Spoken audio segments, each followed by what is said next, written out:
ओम साई राम। आजिर साई संदेश रे बाबा कहते मोर प्रिय संतान, तू सब बेले गोटे कथा मन रखिबू, तू केबे हारिनु कि ए बाबा तोते केबे हारिबाकू देबनी। ए जीवन युद्ध रे तू निश्चय जीतबू।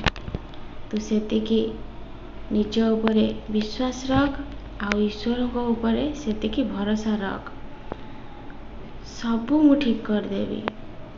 जीवन रे सबु बेले किए केबे खुशी रे रहिनी कि जीवन रे सबु बेले किए केबे दुख रे रहिनी। तो प्रति जहाँ भी अन्याय हेइची मु तते कथा देउछि, से अन्याय रा गोटी गोटी करी मु हिसाब नेबी। तो जीवन रे तू बहुत कष्ट पाइछु, तापरे भी तू तो बाबा को ऊपर केबे विश्वास और भरोसा हरैनु।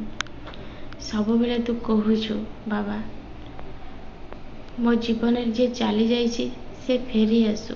संतान तोर जदि बाबा को ऊपर सेतिकी भरोसा विश्वास अछि, से मनीष जदि तो पाई सेतिकी भल थिला, ताहले निश्चय से तो पाखक फेरिकी आसीबो। संतान तू जेमिति मन रे भरोसा आ विश्वास रखिछु सेमिति रह।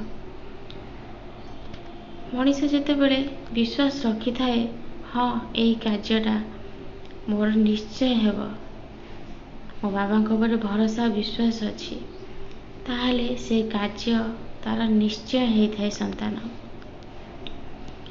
सेथि लागी तू सबुदिन मोर साई चरित्र को पारायण कर, मोर कष्ट निवारण पाठ कर, सब बेले मंत्र जप कर। देखिबू तू जेते बेले मंत्र सब पाठ करिबू तो मन शांत आउ स्थिर रहिबो। तू सब बेले जो कष्ट पाउछु, तोर मस्तिष्क काम करूनी, तो मुंड सब बेले ठंडा भी होउनी, सब बेले अस्थिर होउछु। संतान धीरे धीरे पूरा शांत पड़ी जीवो। तोर यदि किछि कथा मन रहुनी, मन रे सब बेले बहुत चिंता आसुछि, तू बहुत अस्थिर हो जाउछु, ताहले सबुदिन सकाळु गायत्री मंत्र 5 मिनिट पाठ करिबू, तापरे उठिबू। देखे एमिति कले धीरे धीरे तोर सबु चिंता दूर हो जीवो। संतान मु सब बेले मोर संतान मानकर सहित अछि, मु केबे तांकू हारिबाकू देबिनी। जो संतान माने मो पर एते भरोसा और विश्वास रखिचंती, मु तांको भरोसा विश्वास को केबे भी भांगिबाकू देबिनी। सेथि लागी मु सब बेले गोटे कथा कहिछि, संतान सब बेले हाथे मापिकी चाखाणी चलिबो, कहा प्रति केबे भी अन्याय करिबनी। जो माने वृद्धा अछंती तांको ऊपर दया करिबो, तांको सहाय्य करिबो। से जदि किछि असुविधा अछंती तांको सहाय्य हाथ निश्चय बढ़ेइबो, आउ जीव जंतु को खाइबाकू देबो। एबे खरा दिन आसी गलानी, छात उपरे किछि पानी पक्षी मानक पाई रखी देबो, बाहरे भी किछि पशु मानक पाई पानी भी रखी देबो। सेतिरे ईश्वर तुम उपरे बहुत खुशी हेबे, आउ तुमर समस्त मनस्कामना पूर्ण करिवे।